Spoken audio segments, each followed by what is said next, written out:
Hello, Jerry here. Welcome back. Today I'm working on this calm autumn lakeside scene. Now I chose it because the composition has such a natural balance. There's the warm foreground trees, there's a simple dock that leads your eyes gently into the painting, and that soft misty distance holding everything together. I'm using a very limited palette, warm autumn oranges against cool blues, because that contrast creates atmosphere without needing lots of detail.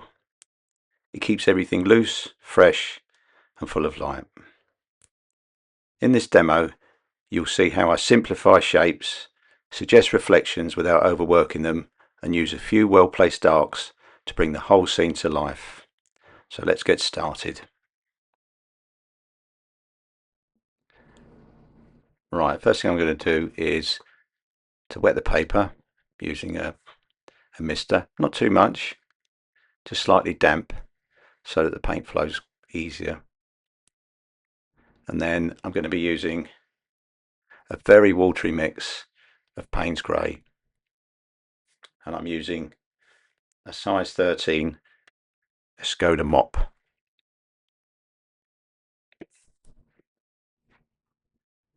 As you can see, I use a large plastic palette. I've got loads of space to put a lot of water down and make a large enough amount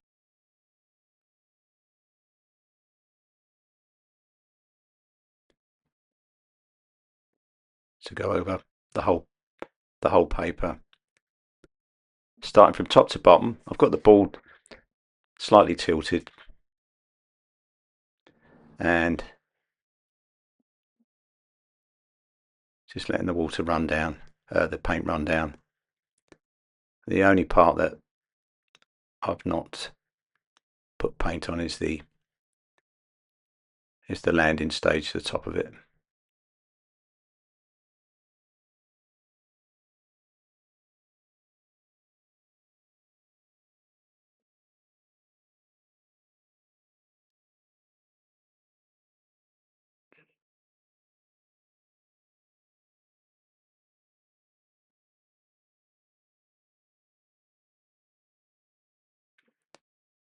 Very quickly put the paint on.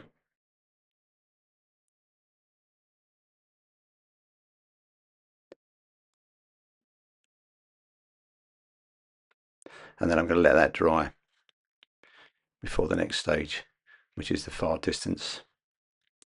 Quite a thick mixture. Payne's grey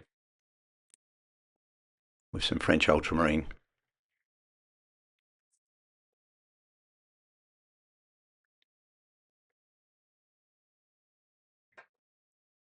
Using the Skoda size 8. Get a nice straight line on the bottom part, and then just going to give an impression of a few trees.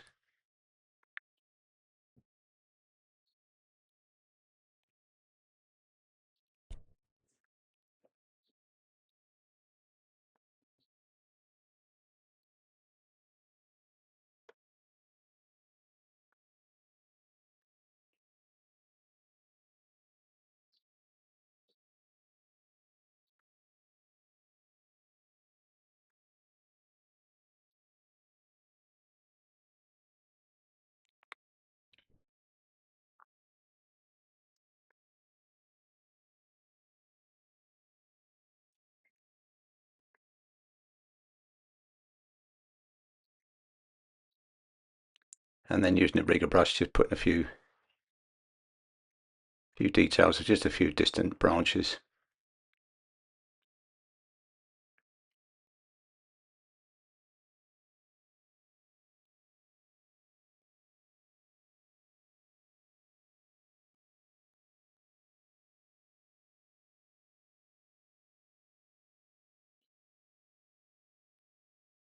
Don't worry about going over the masking tape on the edges with these paintings.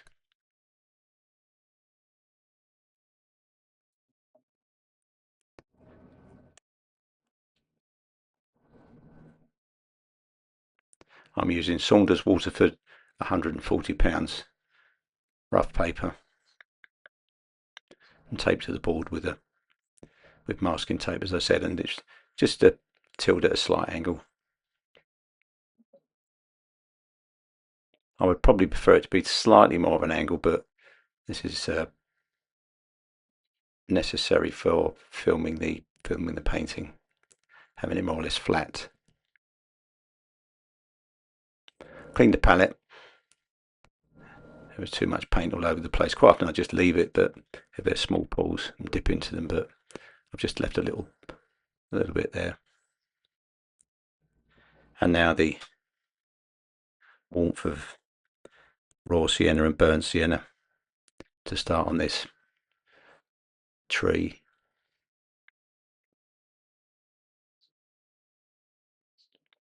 Quite a strong mix.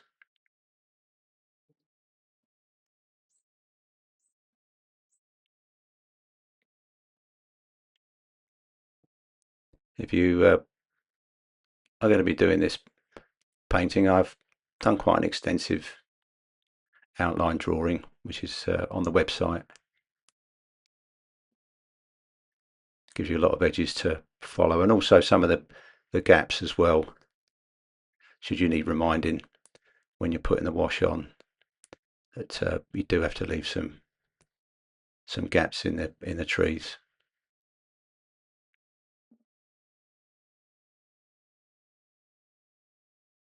And also I tried to make the trees an interesting shape for you to follow.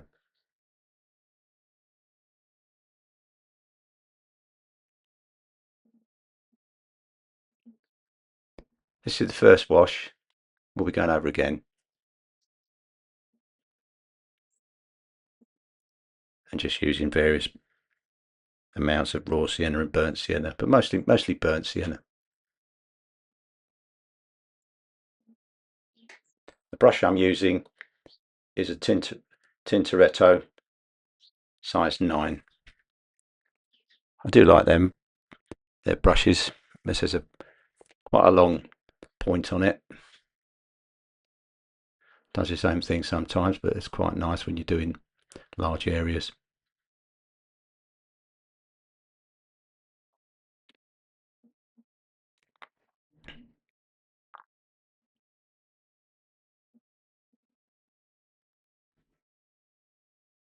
Leaving a few gaps down the bottom here. Not too worried.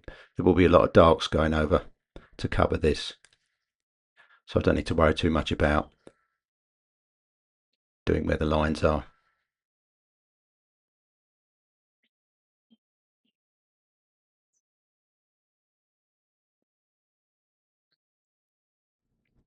Quite a fast painting to do this one, and hopefully you have a go.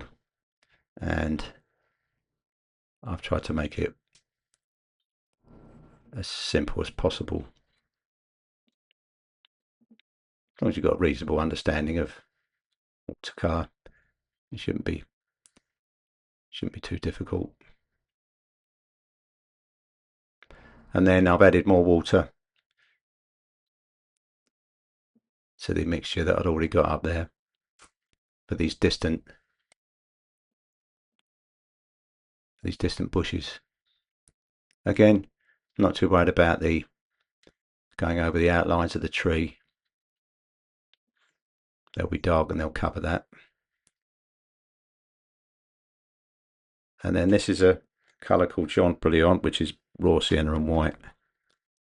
Very watery for the platform.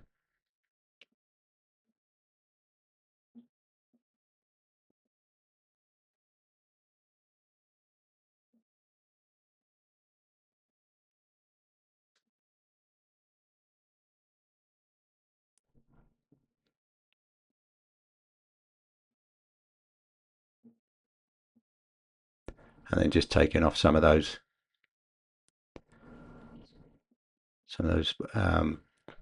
areas where there's quite a lot of paint. Now what I've done here is I've dampened that distant area where the trees are, and I've gone over it with it's kitchen roll actually, just to take that paint off and leave a nice misty, the appearance of a nice misty distance, far distance area where there's trees.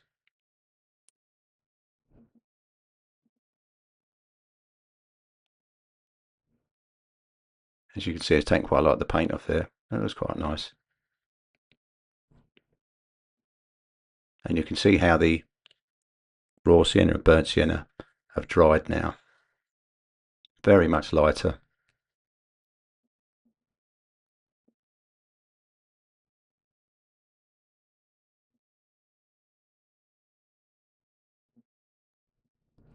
And I'm going to go again. Same colours. Nice autumn, warm colours.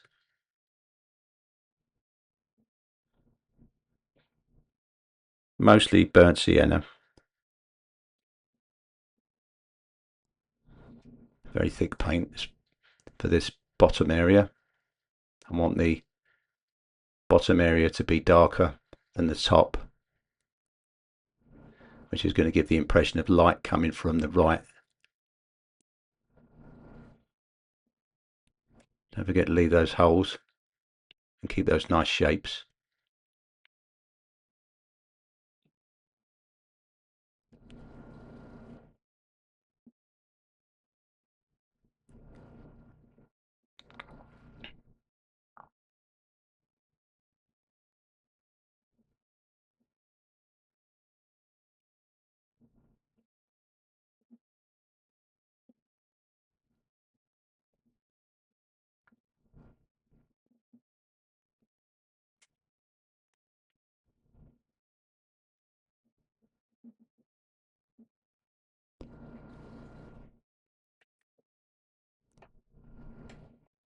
The brush I'm using is an Escoda Ultimo size 14.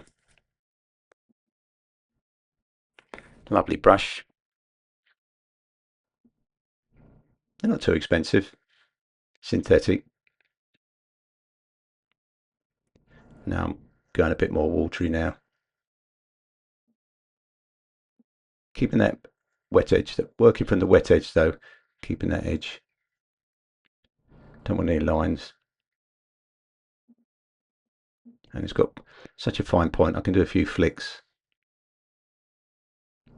Get a few impressions of branches.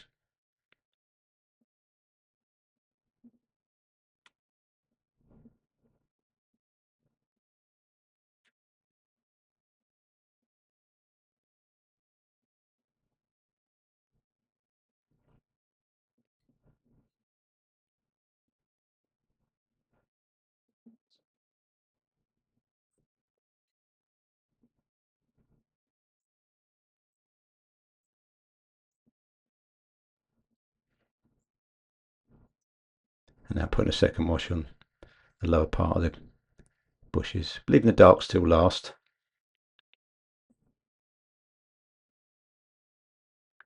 That's when the painting will really start to take shape.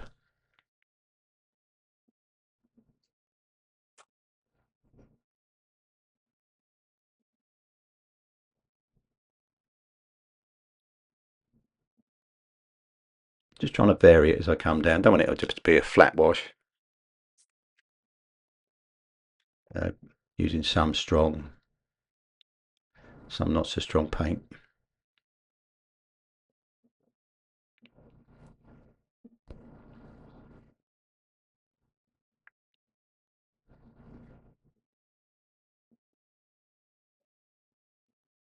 Keeping the edge going.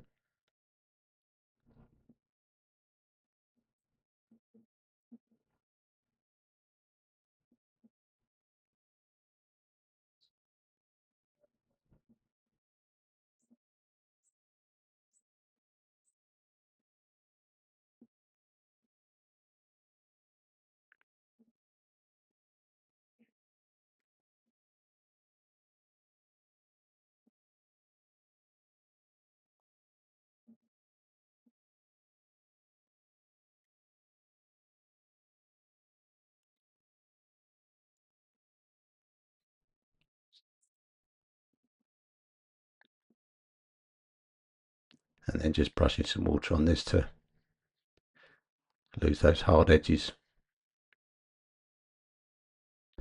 keeping that bottom area a bit lighter.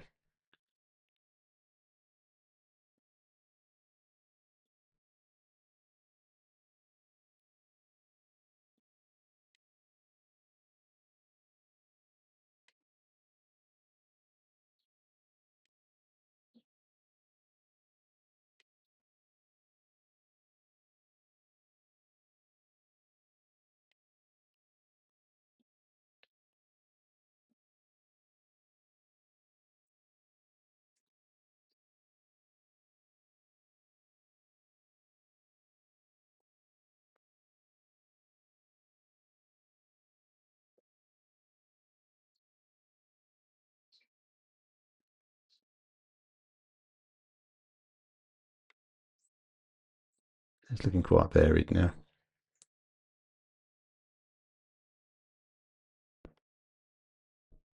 And just the merest hint of Jean Brilliant in that water there. You can see that overall that the background's still quite light, even though I gave it an all over wash with Payne's grey. It's dried quite light. It does look dark when you do it, if you compare it to white, but when you start putting other colours on it, it soon looks white itself. And then using the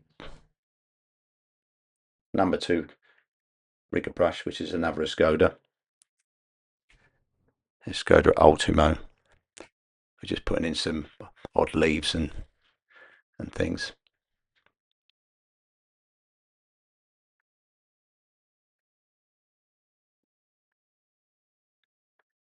It's just how I like to paint trees, with a little bit of foliage showing. That's detached from the main shapes. And of talking of shapes, you can see that this is just one large shape, really.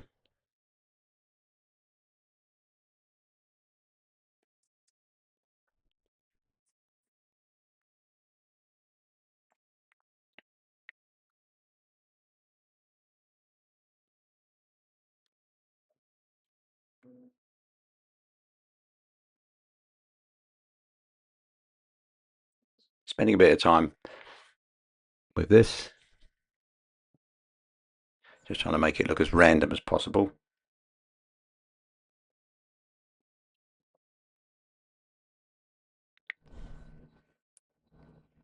You can see that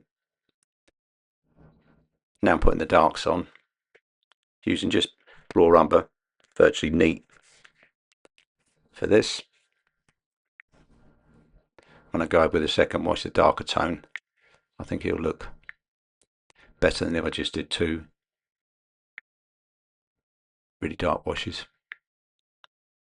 And I'll leave a little bit of either this raw umber to show through.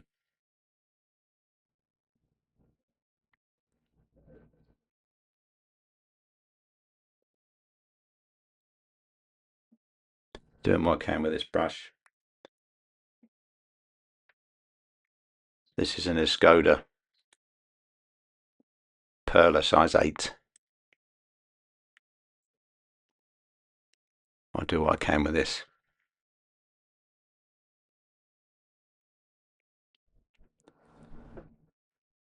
This is the good bit where it starts to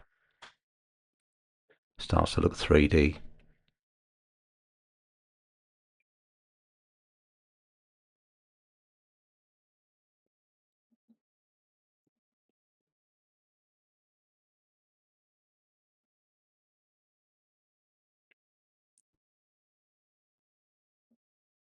Quite a nice tip on this brush. It's a synthetic brush,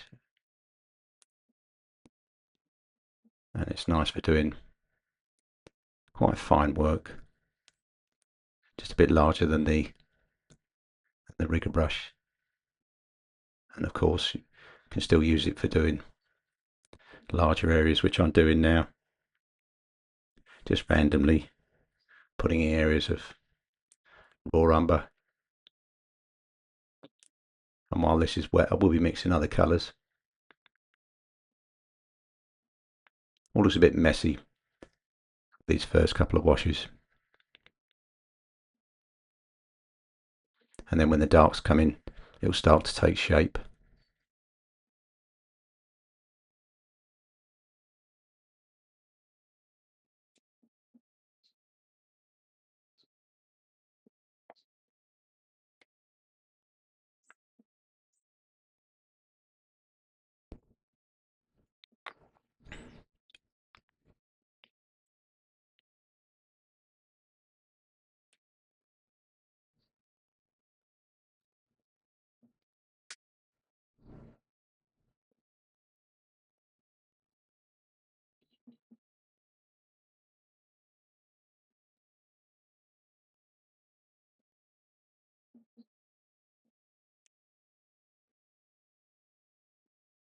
Still using raw umber.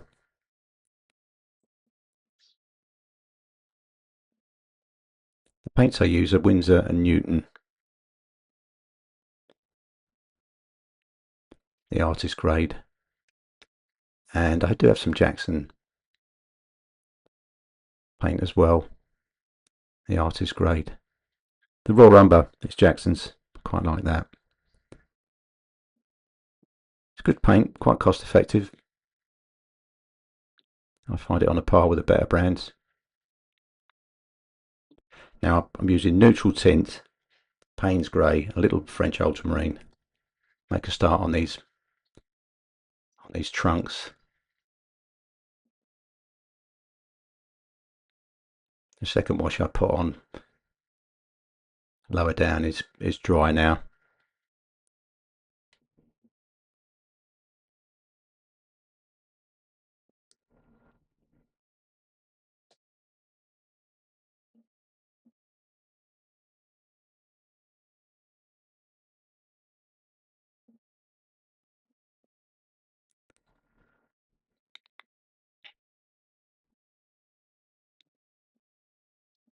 Very carefully putting these trunks in.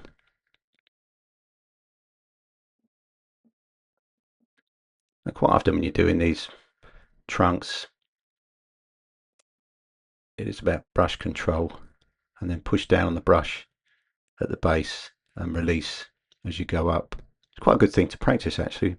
Don't necessarily have to do it on expensive paper. Practicing the brush strokes. Just try different, look at images of trees and just have a go yourselves, practicing. That's what I did when I first started out. Just played around with the brush. See what marks it makes. You pull it sideways, drag it across paper, and then doing things like tree trunks. Doing the branches as well and making them look convincing. And the main thing I found when doing things like trees is to make sure that it's narrow at the bottom, going thinner, and they're thinner at the top. Times I used to do it and forget that, and it doesn't look right. Now I'm going into this middle part of the painting, and I'm forming negative shapes. I'm making the grasses appear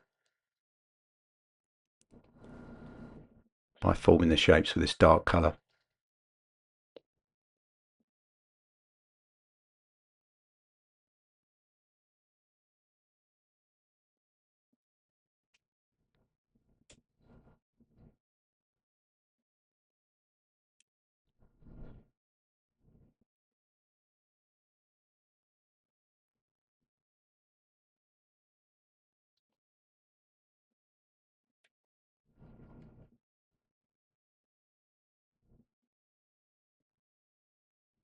Nice and dark.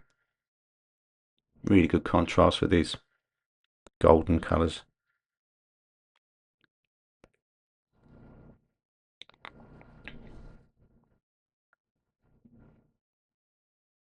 Be mindful of the bottom of this wash. Keep the bottom part to look like the clumps of bushes, grass, whatever you want it to be.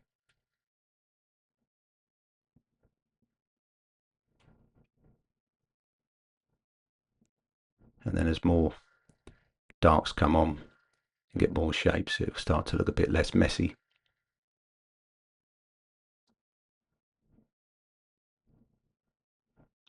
Quite a thick mixture.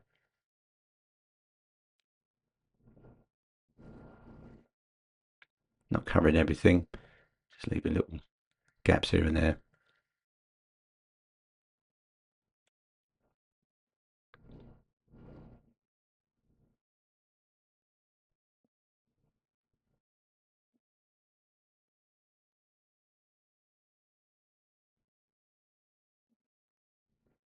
Don't want to cover all those washes with the siennas, raw sienna, burnt sienna. I'll leave some of those shining through.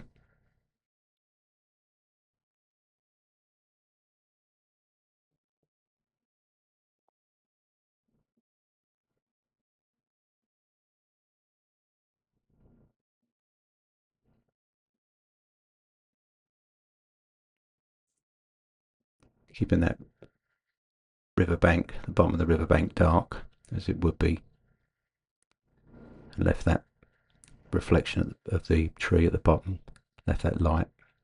Normally with reflections, dark is lighter and light is darker.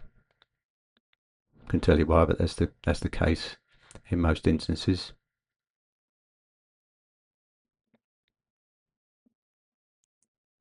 And while this is wet, putting in some raw umber, just blending it in.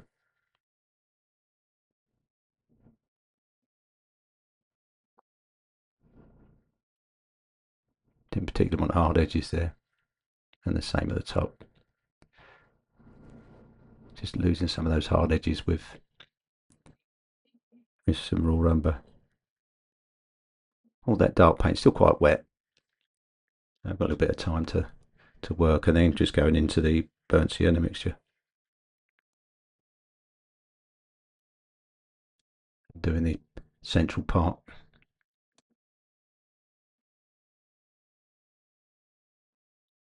You can see how that's really coming to life there now, and the painting's well on the way.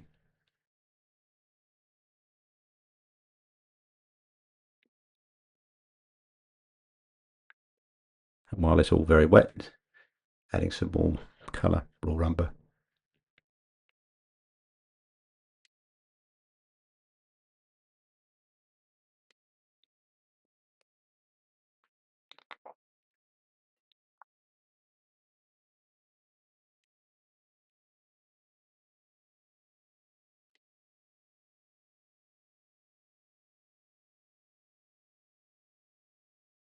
Adding more colour.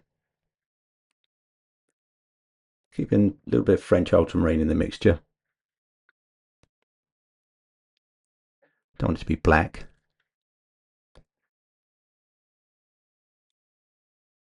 It's just a very slight hint of dark blue.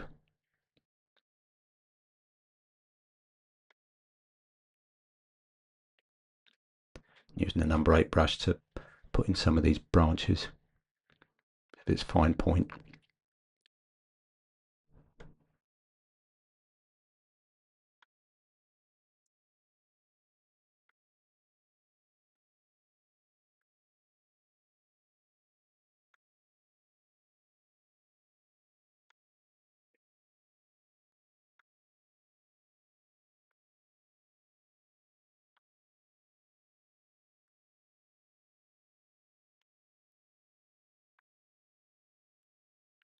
And using the same brush for doing these posts as much as I can anyway.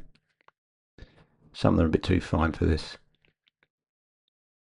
Applying very light pressure. Not worrying too much about perfectly straight posts, as it wouldn't be in real life. You can see how straight away it's all making everything come to life. A little bit of dark.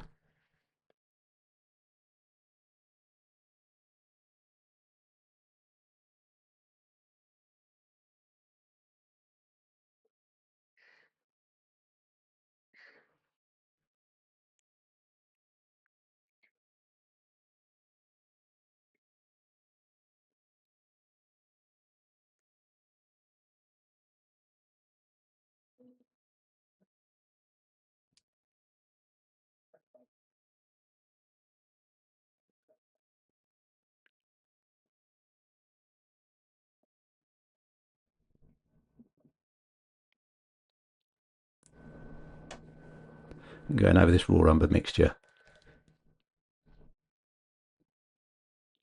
with the dark, leaving just a little tiny hint of it here and there.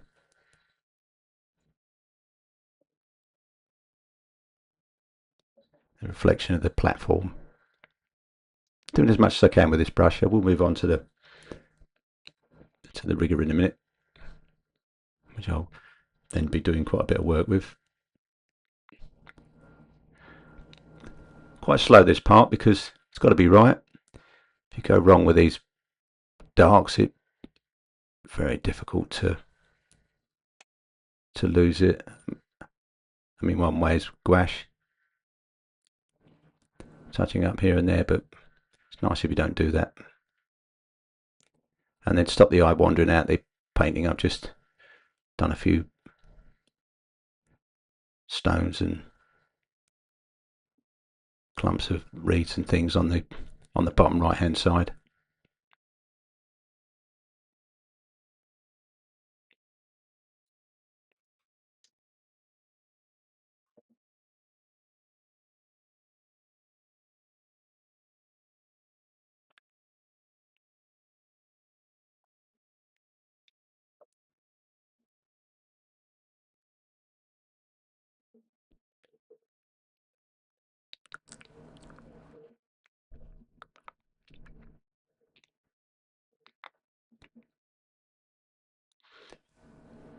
And then with this rigger brush doing the finer parts now, these twigs and end of the branches.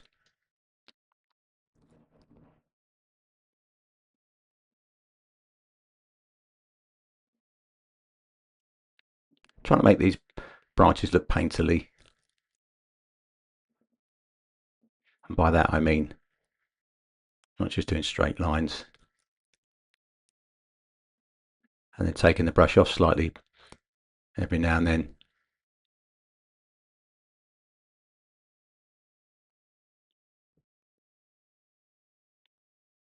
Trying to make it look very much like nature would make it, with the branch coming out at the top, not looking too pretty.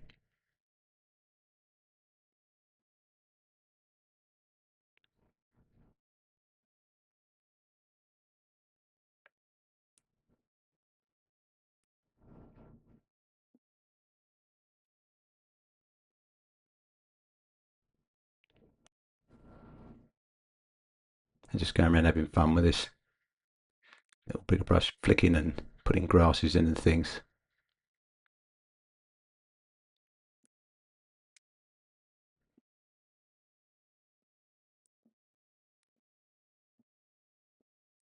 And then having to go at these bits that are penciled in that I haven't yet done,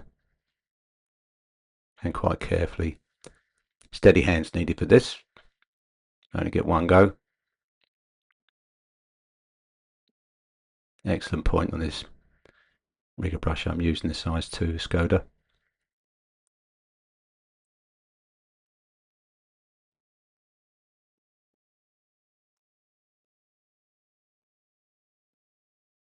Little flicks.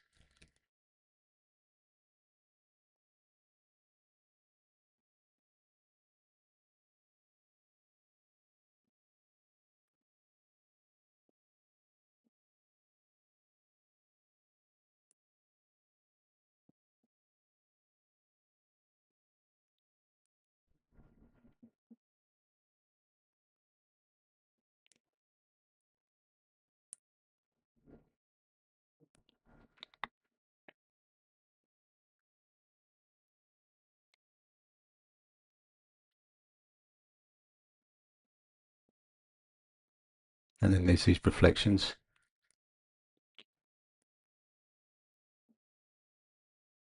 Just doing broken lines with some of them.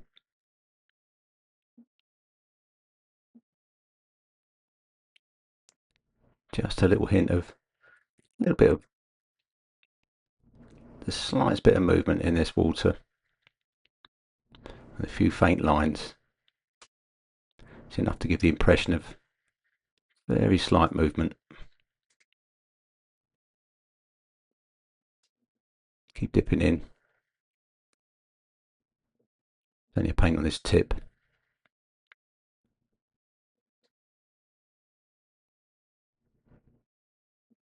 You can see it takes nigh as long to do the final parts as what it did to do the initial large washes.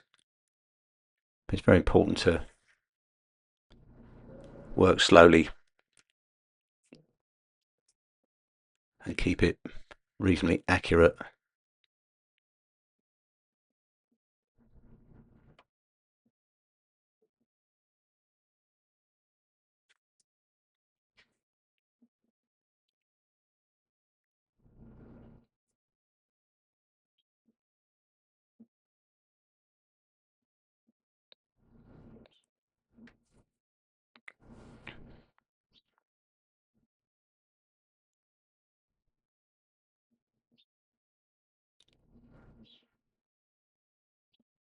Just going around the painting.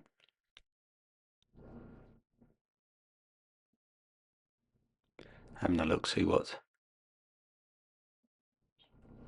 not finished. Ordinarily I'd just do this first part of the painting, then come back to it, but doing it online, I have to do everything in one go.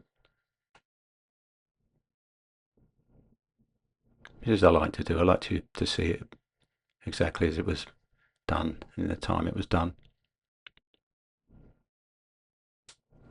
The only thing you're not seeing is me drying off some of the washes with a noisy hairdryer.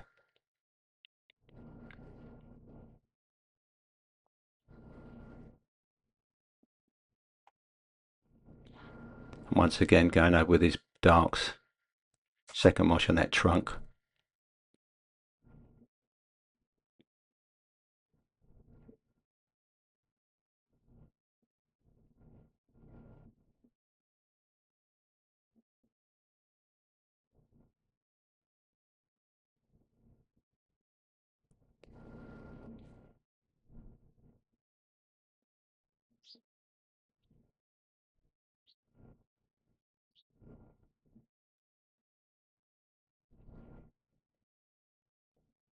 You can see now that it kind of all looks cohesive together. That massive gold and black. And then your eyes will make it into whatever you want to make it into.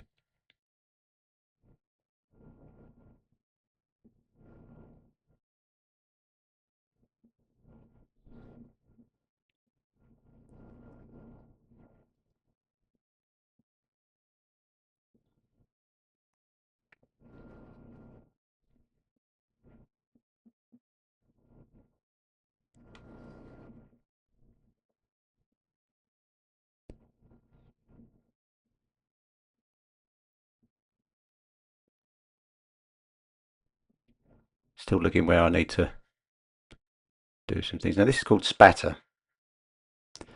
And I'm using a size 8 brush loaded with paint. Just gently tapping. You need nerves of steel for this one, so you don't ruin the painting, splatter it everywhere. What you could do is cover up the areas you don't want it with some tissue, but I feel quite confident with this. I can just do enough.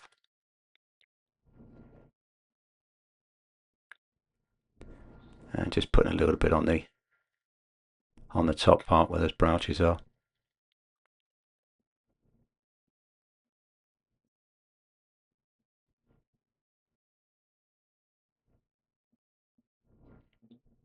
Pop the signature on.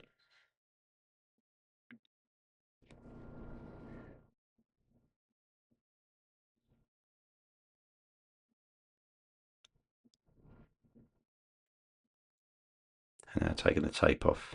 And that's our autumn lakeside scene finished. Kept the composition simple. There's strong foreground shapes.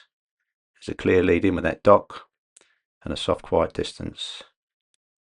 And the limited palette helped create atmosphere without needing lots of detail. And those darks at the end brought the whole thing together. If you enjoyed this demo, feel free to subscribe. It really helps the channel to grow. And you'll see more loose atmospheric watercolour lessons like this one. Thanks for watching, and I'll see you in the next video.